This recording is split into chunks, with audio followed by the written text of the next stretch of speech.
한번 고백할까요? 하나님의 선택과 유기.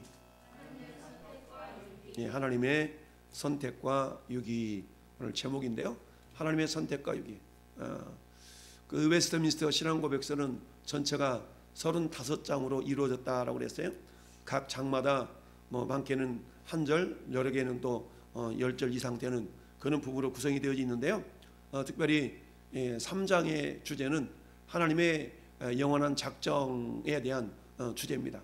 하나님의 영원에 대한 그 작정이 전체 8장으로 이루어져 있는데요. 그 8장 가운데 우리 지난 시간에는 1장과 2장을 살펴보았고요. 오늘은 3장, 4장, 5장, 3절, 4절, 5절이겠네요. 3절, 4절, 5절을 우리가 살펴보는 시간을 갖도록 하겠습니다.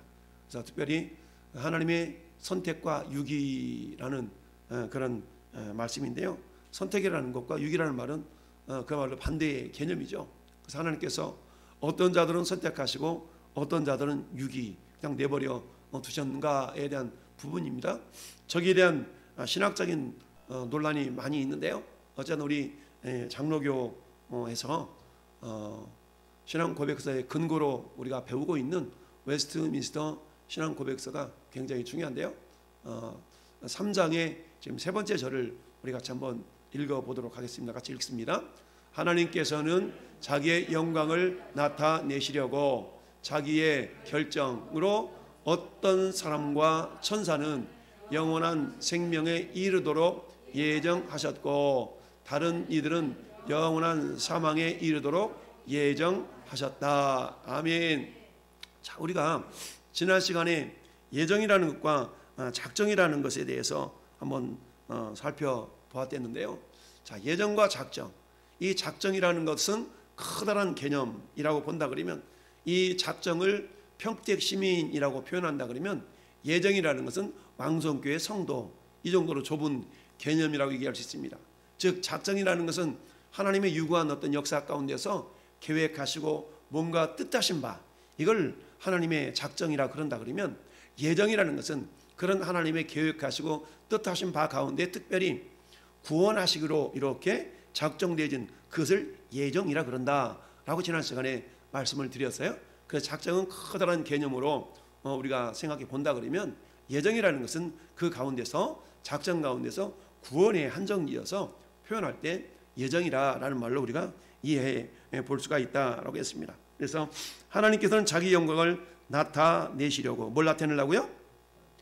자기의 영광, 하나님의 영광을 나타내시려고. 자, 영광이라는 것이 뭐냐? 영광은 가장 쉽게 표현할 수 있는 것이 거울을 보면 거울을 통해서 내가 반사되는 거잖아요.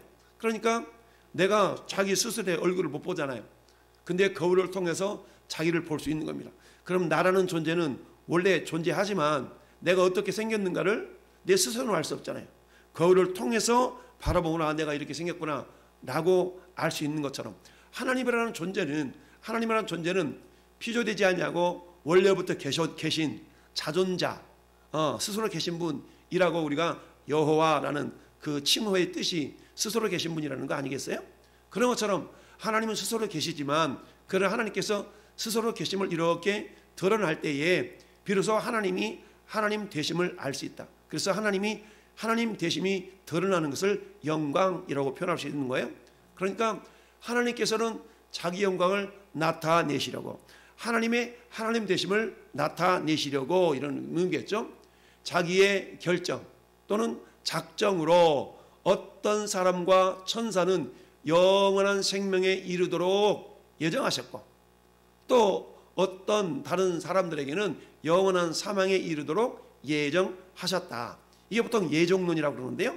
이 예정론을 가장 주장한 우리 미림의 선배 중에 한 사람이 켈빈이라는 사람이죠. 그래서 켈빈의 예정론이라는 말도 있고 그러는데 그런데 우리가 이 예정론을 잘못 오해하면 신앙이 나태해진다고 그랬죠.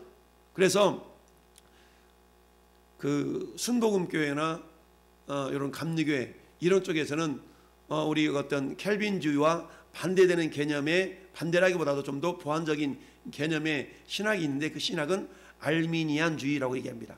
그러니까 알미니안이라는 사람이 주장하는 것과 켈빈이라는 사람이 주장하는 것이 조금 이렇게 결국은 서로 보완적인 것인데 얼핏 보기에는 서로 상반된 것 같은 그런 의미가 담겨져 있습니다.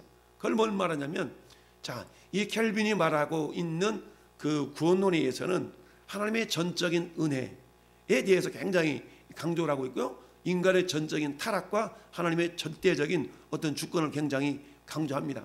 그러다 보니까 내가 구원받음에 있어서 하나님의 전적인 은혜로 구원받는 것이지, 내가 무엇을 행하여서만 그 구원받는다라는 그 개념이 전혀 포함이 되지 않는다라고 우리가 가르치고 있는데요. 달리 말하면 인간 편에서 무엇을 자그마한 어떤 것이라도 행하고 있는 그것이 내 구원에 영향을 미치느냐 미치지 않느냐라는 것에 대해서 영향을 미친다라고 강조하고 있는 사람들이 알미니안주의라고 표현하고 있고요, 전혀 영향을 미치지 않고 오로지 하나님의 절대 주권에 의해서만 우리가 구원받고 그 하나님의 은혜로만 우리가 구원받는다라고 강조하고 있는 것이 켈빈주의라고 해서, 우리 그 장로교 쪽에서, 장로교 그다음에 침례교, 그다음에 성결교 이런 쪽에서는 절대 하나님의 절대 주권에 대한 그런 부분을 많이 강조하고 있죠. 그러다 보니까 그 원래 순복음교회 성도들의 신앙 자체는 굉장히 열정적이죠. 또 뜨거운 면이 있지 않습니까? 기도를 해도 막 방언으로 막 기도하고 막 열정적으로 예배당에 떠나도록 이렇게 막 부르짖어 기도하는, 이게 많이 강조되었지만, 그러나 우리 장로교 측에 있어서는 예전부터 신앙생활 자체가 굉장히 어떤 정적인 모습이 강했죠. 왜 그러냐면 이 정적인 모습이 강조될 수밖에 없었던 이유는 하나님의 절대 주권이 강조되다 보니까 사람의 어떤 인위적인 행위나 이런 부분은 굉장히 약화될 수밖에 없었던 겁니다. 그런데 알미니안주의라고 하는 저 순복음이나 감리교 쪽에 있어서는 그게 아니라 인간의 어떤 의지나 노력도 우리 인간의 구원에 영향을 미칠 요소가 된다라고 강조하기 때문에 어쩔 수 없이 인간의 어떤 의지적인 노력이나 이런 부분이 굉장히 열정적으로 가미되는 듯한 그런 모습으로 보여지고 있는 것이죠.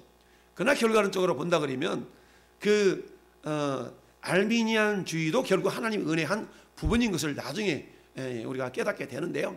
그래서 하나님의 어떤 예정이라는 그 용어를 잘못 이해하게 되면, 야, 그러면 구원받을 사람과 멸망받을 사람이 미리 정해졌다면 굳이 우리가 전도할 필요가 있겠냐? 아니, 어떤 사람이 내가 멸망받을 사람이라고는 아무리 내가 노력하고 애쓴들 내가 멸망받기로 작정됐는데 내가 굳이 구원받지도 못할 건데 내가 애써서 뭐라고 예배당에 나가려고 하겠느냐? 라고 또 항변할 수도 있다는 얘기죠. 그런데 결론적으로 보면 이것은 결과론 쪽에서 살펴볼 때에 하나님께서 이 사람은 작정된 사람이고 예정된 사람이었구나 라는 것을 확인하는 차원에서 이 용어가 사용되어져야 된다라고 지난주에 말씀을 드렸습니다. 한번 해봐 이런 거죠. 전에 여러분들이 예수 믿고 하나님의 자녀가 되었어요. 은혜를 깊이 경험했어요. 내가 은혜를 경험하고 보니까 이것은 하나님 나를 구원하기로 예정했네 라고 깨닫게 되더라는 얘기입니다. 할렐루야. 그런데 어떤 사람이 예수 믿지 않고 죽었어요. 그럼 그 결과론적으로 우리는 어떻게 이야기를 할 수 있냐면, 저 사람은 구원받지 못할 것으로 작정된 사람인가 봐, 예정된 사람인가 봐라고 결과론적으로 우리가 이야기할 수가 있다는 얘기입니다. 따라서 우리 인간 편에서는 어떤 사람이 구원이 예정되어 있고 멸망이 예정되어 있는가 알 수가 없어요. 이것은 미리 하나님께서 작정하셨다고 우리가 신학적으로는 표현하고 있지만, 그러다 인간 편에 있어서 예정되어 있기 때문에 우리 행할 것은 아무것도 없네 이런 차원이 아니라 최선을 다해서 우리가 복음을 전하고 그런 가운데서 어떤 사람이 예수님을 믿고 하나님의 자녀가 되었다면, 이 사람은 하나님의 자녀로 예정된 사람인가 봐 라고 나중에 우리가 고백할 수가 있고, 본인도 하나님의 은혜를 나중에 경험하게 되다 보면 하나님 나를 미리 예정했나 보구나 라고 깨닫게 되는 거예요. 할렐루야. 그런 차원으로 우리가 예정론을 이해해야 되지, 그렇지 아니하고 예정될 사람과 멸망받을 사람이 확 구분이 되어져 있어서 어떤 사람은 너는 막 구원받지 못할 사람이야, 맞아, 이렇게 우리가 이야기할 수가 없다라는 것을 우리는 알아야 됩니다. 자, 그래서 하나님의 말씀을 디모데 전서 5장 21절을 같이 한번 읽어보면 같이 읽습니다.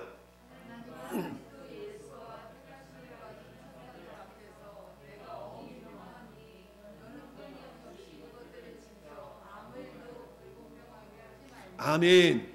자, 하나님과 그리스도 예수와 택하심을 받은 천사들 앞에서 내가 엄히 명하노니, 그러니까 천사들도 뭐 있다는 얘기요? 택함을 받았다는 얘기죠. 그런데 우리가 천사들에 대해서, 천사는 하나님의 영광을 위하여서 저 하늘 공간에서 하나님을 섬기는 존재로 지음을 받았지만, 천사가 사람보다 먼저 지음 받았습니다. 먼저 지음 받았지만 그 가운데서 천사장이었던 루시엘이 하나님과 동등할 것으로 자기 어떤 교만해짐으로 말미암아서 결국 땅으로 내어 쫓기잖아요. 그런데 루시엘과 동조했던 천사의 3분의 1이 같이 타락을 하게 돼요. 그러면 결과론적으로 볼 때에 천사의 3분의 2는 택함을 받은 천사라고 말할 수 있겠죠. 그리고 나머지 3분의 1은 버림받은 것으로 예정된 천사다라고 볼 수 있겠죠. 그러면 천사 가운데 3분의 1은 너는 버림받기로 작정되었으니까 너는 어쩔 수 없이 루시엘을 쫓아만 가야 돼. 이런 차원으로 택함과 버림을 우리가 정의할 수는 없다는 얘기예요. 결과론적으로 어떤 천사가 루시엘의 동조에서 하나님을 대적한 천사가 있었다면 그 천사가 결국 버림받기로 예정된 자라 우리가 추후에 우리가 알아볼 수가 있다는 얘기죠. 자, 마태복음 25장 41절도 같이 읽어봐요. 시작.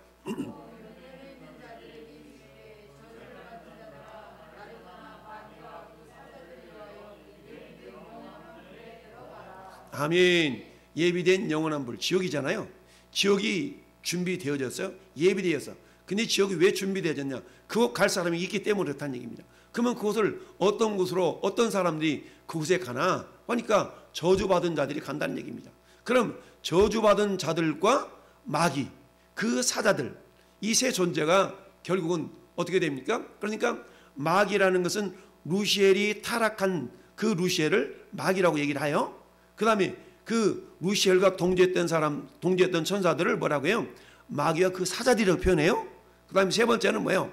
예수 그리스도를 인정하지 않는 자, 이게 저주받은 자들이라고 얘기할 수 있죠. 이 세 존재가 결국 어디를 들어가는 거예요? 예비된 영원한 불, 즉 지옥에 들어가게 된다라는 이야기입니다. 그러니까 지옥도 예비되어져 있고 들어갈 자들이 분명히 있다라는 것을 우리가 이해할 수가 있어요. 다음에 에베소서 1장 5절 같이 읽습니다. 그의 기쁘신 뜻대로 우리를 예정하사 예수 그리스도로 말미암아 자기의 아들들이 되게 하셨으니 아멘. 자, 보세요. 전에 여러분들이 지금 어떤 자예요? 우리는 하나님의 아들들이잖아요. 우리가 하나님의 아들들이 되었어요. 그렇다면 우리가 하나님의 아들들이 되었다는 그 결과를 가지고 우리는 어떤 존재라고 우리가 얘기할 수 있다고요? 우리는 예정된 자다. 하나님의 자녀로 예정된 자다라고 우리가 미로 짐작할 수가 있는 겁니다. 그런데 지금 예수 안 믿고 있는, 예수를 믿지 않는 사람들이 있어요. 그러면 그 사람들을 향해서 너는만 예정되지 않는 사람이야 라고 말해서는 안 된다는 얘기예요. 그 사람이 죽을 때까지 믿을지 안 믿을지는 우리는 몰라요. 그러나 죽는 그 순간까지 예수님을 부인했다면 우리는 그때 가서 그 인생을 향해 이 사람은 예정되지 않는 사람인가 봐라고 우리가 얘기할 수가 있는 거라는 얘기죠. 그러니까 살아있는 날 동안엔 어떻게 해야 돼요? 최선을 다해서 우리가 복음을 전하고, 그리고 예정되어서 하나님의 자녀가 된 자들이 해야 될 일은 에베소 1장 6절 같이 읽습니다. 이는 그가 사랑하시는 자 안에서 거저 주시는 바 그 은혜의 영광을 찬송하게 하려는 것이다. 아멘. 은혜의 영광을 찬송한다는 얘기입니다. 야, 그러니까 내가 구원받았다는 것이 가만히 돌이켜보니까 은혜라는 것이 깨달아지거든요. 지금 은혜를 깨닫지 못한 사람이 있을 수가 있어요. 내가 예수 믿었지 이렇게 하는 사람들이 있거든요. 그런데 나중에 시간이 흐르고 믿음이 제대로 박히게 되면, 믿음이 제대로 심겨지게 되면, 야, 내가 한 것이 아무것도 없구나, 그것도 하나님 은혜였구나 라는 것을 깨닫게 됩니다. 할렐루야. 그때는 어때요? 하나님께 감사와 찬송을 올려드릴 수 있는 그런 존재가 되는 겁니다. 할렐루야. 따라서 우리를 예정하신 그 예정의 목적 중에 한 가지는 뭐냐? 우리를 예정해서 하나님의 자녀가 되게 하신 이유 중에 한 가지는 뭐냐? 그것은 하나님의 은혜를 찬양하도록, 찬송하도록 우리를 하나님께서 예정했다라고 볼 수가 있는 겁니다. 할렐루야. 그러니까 우리가 하나님의 자녀가 된 것은 우리를 위한 것이 아니라 하나님을 위한 겁니다. 할렐루야. 그런데 우리가 하나님을 위하여 살면 우리에게는 엄청난 은혜와 기쁨을 누리는 인생을 우리가 살게 된다라는 것이죠. 자, 잠언서 16장 4절도 같이 한번 읽습니다. 시작.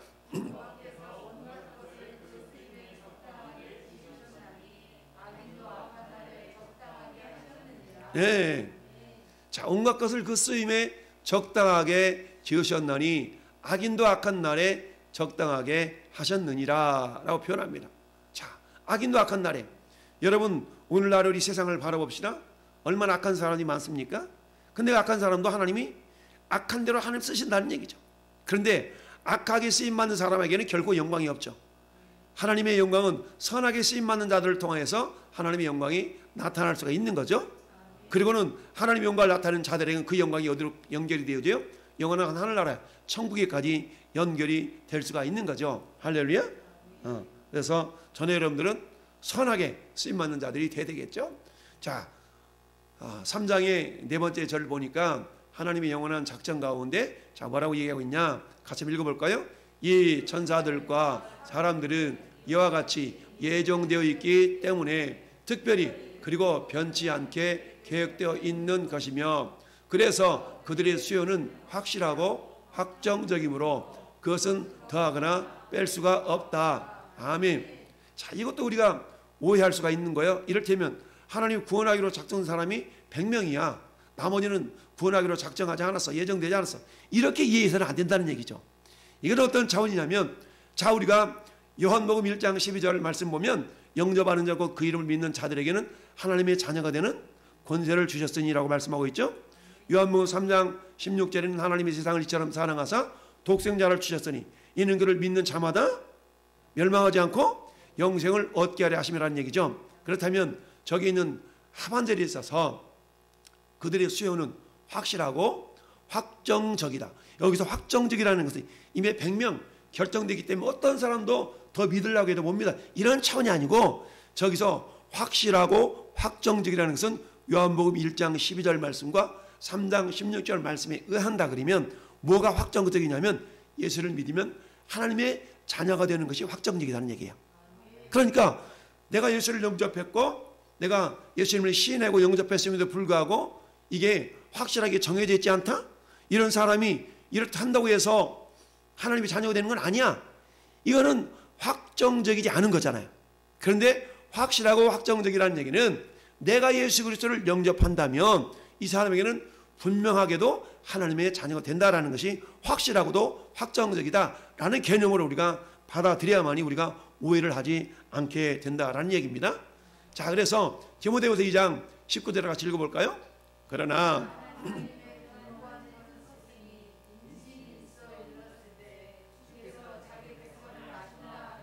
또 주의 이름을 부르는 자마다 불의에서 떠날지어다 하였느니라. 아멘. 자, 하나님의 경건터는 섰으니 인침이 있어 이르렀을 때, 인친다는 얘기는 성령의 역사예요. 인친다는 건 뭐예요? 도장 찍는다는 거잖아요. 자, 내 거야 라고 도장을 꽉 찍고 우리가 계약서를 할 때 사인이 되어야만이 효력이 발생한 것과 똑같이, 자, 성령께서 우리에게 성령으로 인쳐서 네가 하나님의 자녀야 라고 우리를 확증해 주시는 거야. 인침이 있었을 때 주께서 자기 백성을 아신다. 이미 전에 여러분들은 뭐예요? 하나님의 아신 바가 된 사람들이에요. 우리가 하나님의 자녀가 되었다는 것은 거꾸로 말하면 하나님 이미 아신 바가 된 사람들이라는 이야기입니다. 자, 요한복음 13장 18절도 읽어볼까요?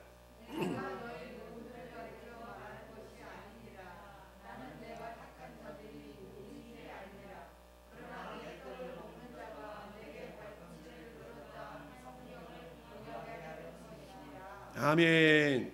자, 우리 예수님 12제자 가운데 가룟 유다가 예수님을 배반한 사건을 알고 있어요?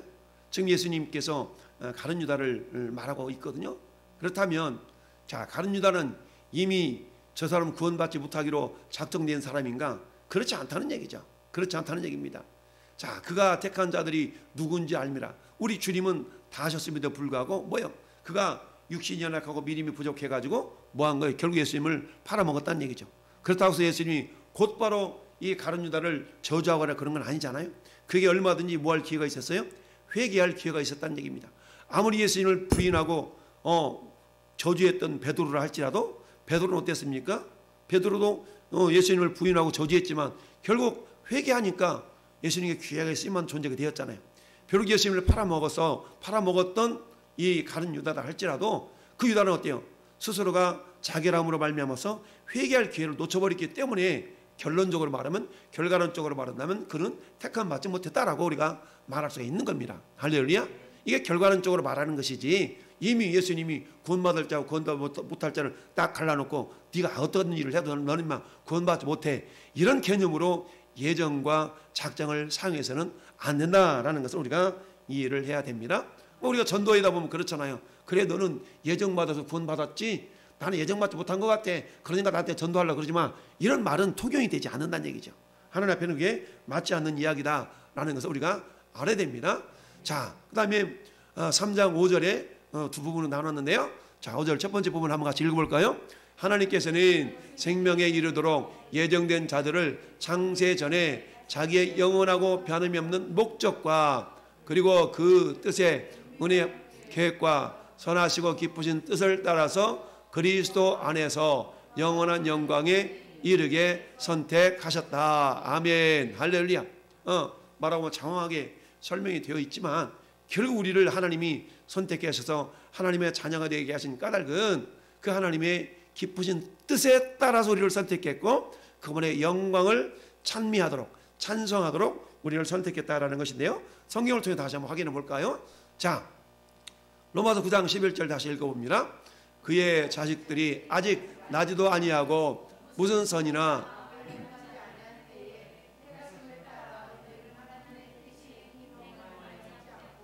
오직 부르신 이로 말미암아 서기 하려사 13절도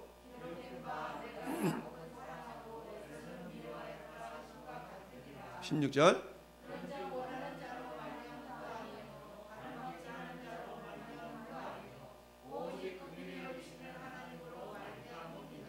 이게 하나님의 절대 주권을 말하고 있는 건데요. 자, 이게 보니까 원하는 자로 말미암도 아니요, 내가 원한다고 해서 그렇게 되는 것이 아니라는 얘기죠. 그 다음에 다른 박질을 하는 자로 말미암도 아니요, 내가 뭔가 열정적으로 열심을 품었기 때문에 그렇게 되는 것이 아니라는 얘기죠. 그래서 순전히 하나님의 은혜라는 것으로 우리가 이해해 볼 수가 있는 겁니다. 할렐루야.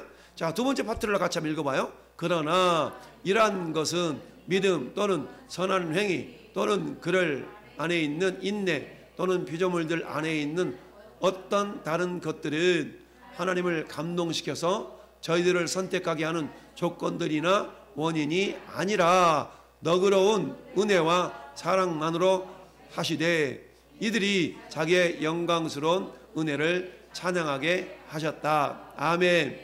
자, 이런 거예요. 자, 내가 막 열심을 품었어. 열심을 품는 모습이 두 종류로 우리가 생각해 볼 수 있어요. 첫 번째, 내가 이렇게 열심을 품으면 하나님 나를 구원해 주시겠지? 열심히 품으면 내가 하나님께서 더 뭐 하겠지? 구원을 조건으로 한 어떤 열정적인 것이 하나님의 어떤 구원을 우리를 구원시키기 위해서 어떤 조건이 안 된다는 얘기죠. 조건이 안 된다는 얘기입니다. 거꾸로 하나님 나를 구원해 주셔서 너무 감사하고 은혜로워서 그 은혜에 밀려서 그야말로 내가 열정적인 삶을 살아. 겉으로 볼 때는 이게 앞에 얘기한 사람의 모습과 두 번째 얘기한 사람의 모습이 같을 수가 있다는 얘기죠. 그러나 첫 번째 말한 사람의 행동의 모습은 뭐예요? 이 행동을 통하여 내가 구원받기 위한 조건의 모습으로 뭔가를 기대하는 모습으로 행함을 했다. 그러면 두 번째 사람의 모습이라는 것은 이미 구원받은 자로서 그 구원의 은혜에 감사함으로 내가 주님의 은혜의 무엇으로 보답할 거라는 마음으로 열정적인 모습이 나왔다는 얘기입니다. 겉으로 볼 때는 똑같지만 그러나 하나님 보실 때는 전혀 다르다는 얘기입니다. 첫 번째 사람의 모습을 바라볼 때는 네가 그런다고 해서 내가 너를 구원하는 것이 아니라 구원은 내 은혜야. 두 번째 사람을 바라볼 때는 내가 너를 구원해 줬는데 네가 내 은혜를 잊지 않냐고 그렇게 열정을 품으니 내가 내게 복을 더하리라. 할렐루야. 이렇게 하나님이 이 역사하신다라는 그런 의미가 저게 담겨져 있는 거예요. 자, 그래서 다시 말씀을 한번 확인해 보면, 자, 에베소 1장 4절 같이 읽습니다. 곧 창세전에 그리스도 안에서 우리를 택하사 우리로 사랑 안에서 그 앞에 거룩하고 흠이 없게 하시려고. 아멘. 자, 우리를 그리스도 안에서 우리를 택했다는 의미는 이런 거예요. 우리 태어나지도 않았는데 우리를 어떻게 택할 수 있냐? 이건 우리가 논리적으로 맞지 않는 말이잖아요. 이것은 이런 겁니다. 하나님의 어떤 법칙, 계획, 뜻은 변함이 없는 거예요. 확실한 거예요. 그건 뭐냐? 아까 우리가 읽어봤던 아까 들어봤던 요한복음 1장 12절이나 요한복음 3장 16절의 말씀에 의해서 그 어떤 자랄지라도 예수 그리스도를 그 이름을 믿고 영접하는 자들에게 있어서는 하나님의 자녀가 되는 그 법칙, 하나님이 세우신 그 법칙에서 예외가 나타날 수 없다는 얘기입니다. 어떤 잘할지라도 그 예수 이름을 믿고 영접하는 자들은 하나님의 자녀가 되는 것은 이미 창세전에 그리스도 안에서 우리를 택한 모습과 똑같다는 얘기입니다. 할렐루야. 이미 창세전에 우리는 존재하지 않았지만 하나님의 계획은, 하나님의 작정은, 하나님의 예정은 그리스도 예수의 이름을 믿고 영접한 자들을 하나님의 자녀가 되도록 하나님께서 미리 작정하시고 예정하셨다는 얘기죠. 이게 변함이 없는 겁니다. 할렐루야. 그러니까 그 누구든 그 안에 들어오면 뭐가 되는 거예요? 하나님의 자녀가 되는 것이다. 이것이 어김이 없고 틀림이 없다 라는 것으로 우리가 예정을 이해할 수가 있다라는 얘기예요. 이처럼 우리가 예정받은 그 목적은 뭐냐? 9절과 12절 한번 다시 한번 9절 보면 시작.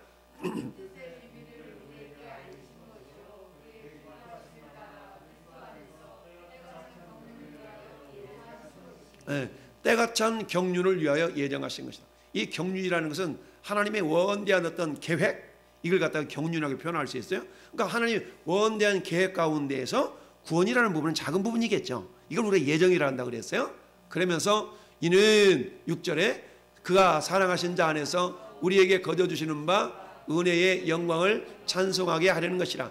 이게 예정의 목적이거든요. 우리를 왜 예정했냐는 얘기죠. 그것은 그 은혜의 영광을 찬송하도록 하겠다는 얘기입니다. 뿐만 아니라 자 12절에도 시작. 이는 우리가 그리스도 안에서 전부터 바르던 그의 영광의 찬송이 되게 하려 하심이니라. 아멘. 자 1장 6절은 성부 하나님에 대한 부분이거든요. 성부 하나님 우리를 예정하셨고 그럴 때 우리를 예정하신 목적이 뭐냐?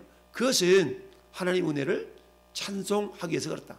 그 다음에 1장 12절은 성자 예수 그리스도가 완성하신 구원, 이 구원에 대해서 우리가 어떻게 할 것인가, 그 부분은 그의 영광을 찬송하게 하십니다. 예수님이 죽으셨기 때문에 예수님이 우리를 구원할 수 있는 근거가 되신 거잖아요. 그러니까 그걸 통하여 우리 하나님께 영광을 올려드리는 그 찬송이 되게 한다라는 얘기입니다. 자, 그렇다면 우리가 지난주에 살펴봤던 하나님의 작정과 예정에 대한 부분인데요, 다시 한번 우리 읽어보면서 확인해 보도록 하겠습니다. 시작. 하나님께서 장차 일어날 모든 일들을 미리 정하시는 그의 영원하신 계획 또는 목적을 말하는데, 특별히 구원에 관계되는 좁은 범위의 작정을 예정이라고 부른다. 즉 예정이란 하나님의 도덕적 피조물에 대한 그의 목적을 뜻한다. 아멘. 목적, 선택과 유기를, 구원과 멸망을 뜻한다라는 얘기입니다. 그런데 아까도 말씀드렸던 것처럼 너는 멸망받을 사람이야, 너는 버림받을 사람이야 라고 정해놓고 무엇을 이루어가는 것이 아니라 하나님의 말씀 가운데 그분을 영접하고 하나님의 자녀가 되는 사람들을 결과론적으로 볼 때 너는 구원받은 사람이야, 너는 선택받은 사람이야 라고 말할 수가 있고, 이 사람이 죽을 때까지 보니까 예수를 안 믿었네? 그 보니까 우리는 어때? 결과론적으로 그 사람은 유기된 사람이야, 그 사람은 멸망받을 사람이야 라고 우리가 결과론적으로 우리가 말하는데 이 용어를 사용해야 된다라는 얘기입니다. 자, 그래서 오늘 9번째 시간의 요지는 뭐냐? 자, 하나님은 온 인류를 택자, 즉 구원받는 자와 유기자, 버림받는 자로 작정하셨다. 이 작정이라는 건 뭐라고 그랬습니까? 그리스도 예수 안에 있는 자들은 구원하시는 것이 하나님 예정이고 작정이에요. 그리스도 예수에서 벗어난 자, 예수 안으로 들어가기를 거부하는 자들은 어때요? 이 자들은 구원받지 못할 자, 이 사람은 버림받을 자로 우리가 이미 예정되었다는 얘기입니다. 할렐루야. 이 사람이 예정된 것이 아니라 하나님의 그 틀 자체가 예정이 되어 있다는 얘기예요. 할렐루야. 자, 두 번째, 이 하나님의 예정은 절대로 변하지 않는다. 할렐루야. 우리 세상 논리에는 예외 없는 법칙이 없다고 말하지만 하나님은 예외가 없다는 거죠. 그것이 결정이 되어지고 예정이 되어지고 작정이 되었다는 얘기입니다. 예수 그리스도 안에서만 오직 구원이 있다는 것을 말씀하고 있는 것이고요. 예수 그리스도를 벗어난 그 어떤 자들도 구원받을 수 없고 그가 반드시 저 멸망의 자식이 될 수밖에 없다라는 것이 주님의 예정이고 작정이다. 자, 세 번째 시작.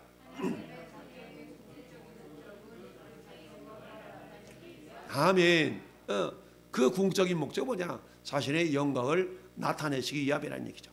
야, 하나님이니까 저럴 수 있구나, 하나님이니까 하나님 저러시구나 하는 것을 깨닫도록 하시기 위함이라는 얘기입니다. 자, 오늘 질문을 통해서 몇 가지 한번 확인해 보도록 하겠습니다. 우리 질문 읽습니다. 시작.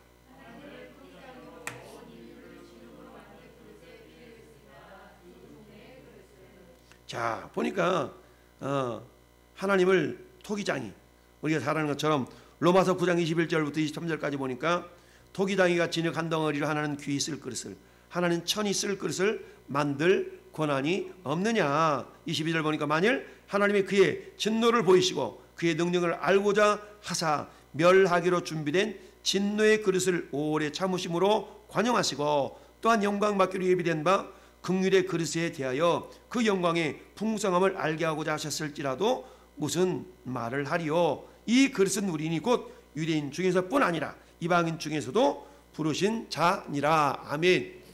자, 우리 하나님을 뭘로 표현하고 있냐면 토기장이로 표현하고 있어요. 토기장. 우리 사람은 진흙이 진흙으로 표현하고 있었는데, 그런데 토기장이가 진흙을 가지고 어떤 그릇은 밥그릇으로, 어떤 그릇은 국그릇으로 빚을 권하는 누구에게만 있다는 얘기예요? 토기장에게만 있다는 얘기죠. 그런 권한이. 자, 그렇다면 천이 쓸 그릇은 어디에 비유가 될 수가 있냐? 이것은 진노의 그릇에 비유가 된다라는 얘기입니다. 진노의 그릇. 그러니까 진노의 그릇이라는 것은 결국 뭡니까?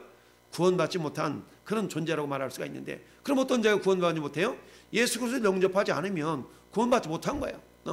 그 다음에 귀히 쓸 그릇은 어떤 그릇이 귀히 쓸 그릇이냐? 이걸 다른 말로 말하니까 긍휼의 그릇이라고 한다. 그러면 긍휼의 그릇은 뭐냐? 그것은 아무리 이방인이라 할지라도 예수 그리스도를 믿고 하나님의 자녀가 된 사람을 긍휼의 그릇이라고 그런다 라고 하면서 사도 바울이 복음을 전했던 그 유대인들과 이방인들을 향해서 예수 그리스도를 영접한 사람들은 긍휼의 그릇이야.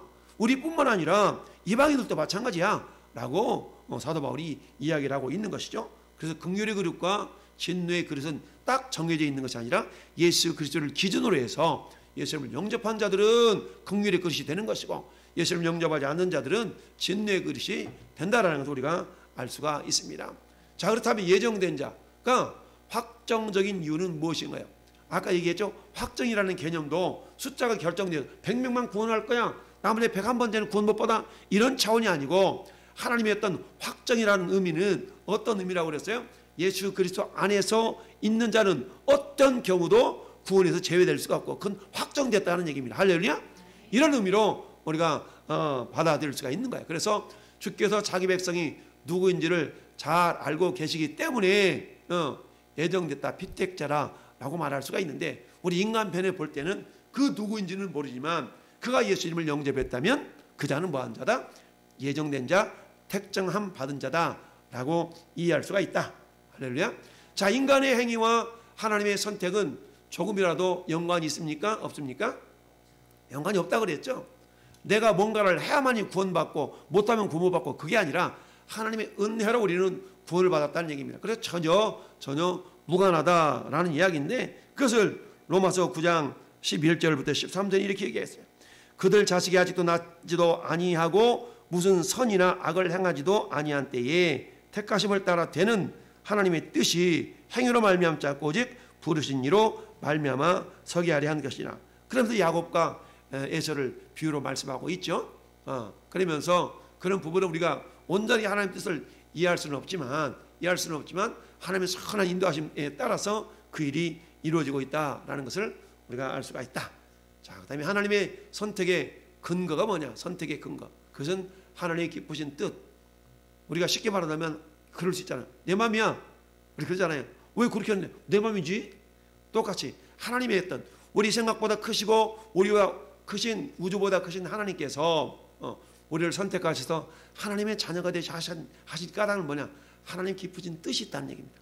그렇다면 우리가 우리 자신을 생각해 볼 때 나는 뭐예요? 나를 통해 하나님 뭔가 기쁘신 뜻을 이루기를 원하신다는 거 아니겠어요? 그러니까 우리 인간편에서 볼 때는 어떻게 해야 됩니까? 우리는 로마서 12장 펴보세요. 로마서 12장. 하나님이 기쁘신 뜻에 따라서 우리가 선택을 받았다면, 그럼 우리 인간편에서는 어떻게 될 것인가? 로마서 12장 2절 시작. 너희는 이 세대를 본받지 말고 오직 마음을 새롭게 함으로 변화를 받아 하나님의 선하시고 기뻐하시고 온전한 뜻이 무엇인지 분별하도록 하라. 아멘. 하나님의 선하시고 기뻐하시고 온전하신 뜻이 무엇인지를 분별하도록 하라. 우리가 선택되어져서 하나님의 자녀가 되어졌는데 왜 우리를 그렇게 했냐는 얘기죠. 그것은 하나님 기뻐진 뜻 때문에 그렇다는 얘기죠. 하나님 기뻐진 뜻대로 우리를 그렇게 선택했다는 거예요. 그럼 우리는 어때요? 그 기뻐하신 뜻이 무엇인가를 알도록 하나님의 말씀을 통해서, 기도를 통해서, 예배를 통해서 우리가 어때요? 자꾸 그 하나님 기뻐하신 뜻을 나를 통해서 이루어갈 수 있도록 나는 그 뜻을 이루어 드리는 자로 우리가 신앙생활을 하는 거라는 얘기예요. 할렐루야.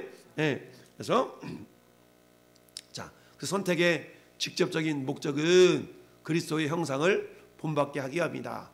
왜? 예수님만이 온전하게 아버지 하나님의 영광을 나타내는 자잖아요. 그러니까 우리가 예수님을 닮아갈 때는 어때요? 우리도 하나님의 영광을 나타낼 수 있는 존재가 되는 거예요. 우리 스스로는 그렇게 될 수가 없어요.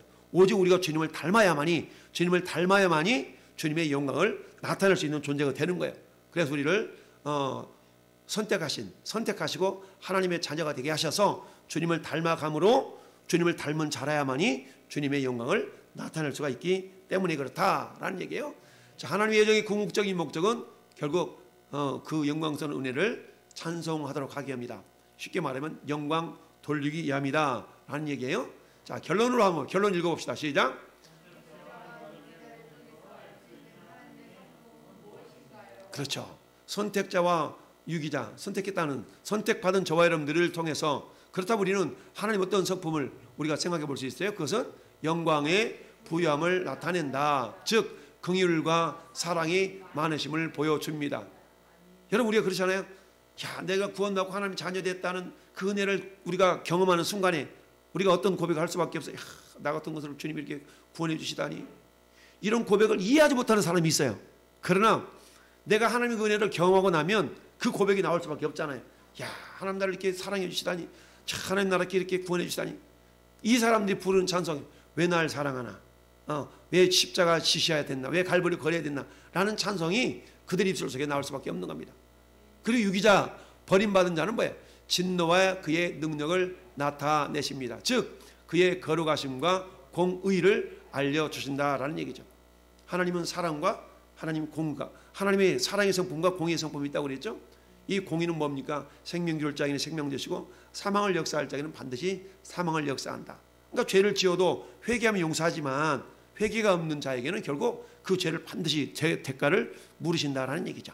그걸 기억하고 우리가 전에 여러분들을 구원해 주신 그 하나님 은혜를 우리가 감사하면서 하나님 어때서든지 하나님 기뻐하신 뜻을 내가 이루어드리는 그런 믿음의 사람이 되기를 원합니다 라고 날마다 우리가 깨어서 말씀과 성령과 그야말로 기도를 통하여 깨어서 주님과 동행하는 저와 여러분들 될 수 있기를 예수님의 이름으로 축원을 드립니다. 아멘.